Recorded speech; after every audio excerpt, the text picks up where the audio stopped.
Do you think aligning yourself with Vladimir Putin is going to be good for South Africa? But that's what it is now.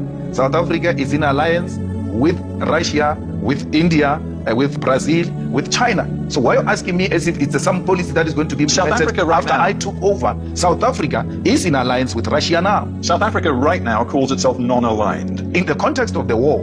But these are two different things. South Africa is an ally of Russia. Now, the second question is, where does South Africa stand on the war? It says I'm a non-aligned in relation to war, but Russia remains South Africa's friend. So we cannot create confusion around there. Don't create an impression that it is Malema who's going to come and create an alliance with Russia. But there are some very specific Actually, if I may say so. Go beyond that. I will go beyond the friendship with Russia, and in the war, I will align with Russia, and I will even supply the weapons to Russia.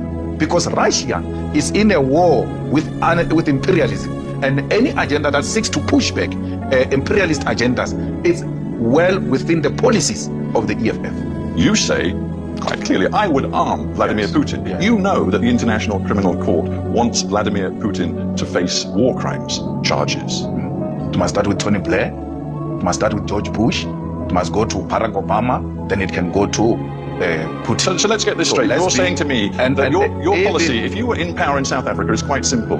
That your enemy's enemy, and it seems you regard the US and its allies as the enemy, Yes. your enemy's enemy is your friend. Never mind if he's a suspected war criminal. Never mind if the UN and the ICC say they have compelling evidence of Russian war crimes. You don't care. As far as you're concerned, my enemy's enemy is my friend. You're exaggerating, but another point which you don't want me to go there is that Tony Blair accepted that they were wrong about Saddam Hussein to an extent that he did an apology of a thug, right?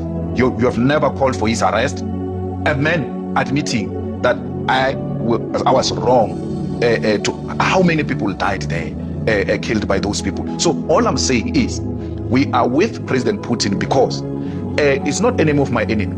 It is an anti-imperialist agenda that says the American dominance and its allies should be undermined at all costs. Anti-imperialism, even though Vladimir Putin is quite explicit about his desire to revive a form of empire. He says countries like Ukraine have no right to independent sovereign existence. He appears to believe that the best thing would be to revive an empire, the Soviet empire. But you're anti-imperialist? Well, we're anti-imperialist. That's a debate for another day. The war is not what he's talking. The war is about the expansion. And had there been a common ground found, this could have been avoided. We are not for imperialism, even if it were to come from Russia. If he does that, we'll condemn it. But we know for a fact that progressive forces such as China have also aligned themselves with Putin to try and create an alternative from the imperialist domination of the world. And that's what the EFF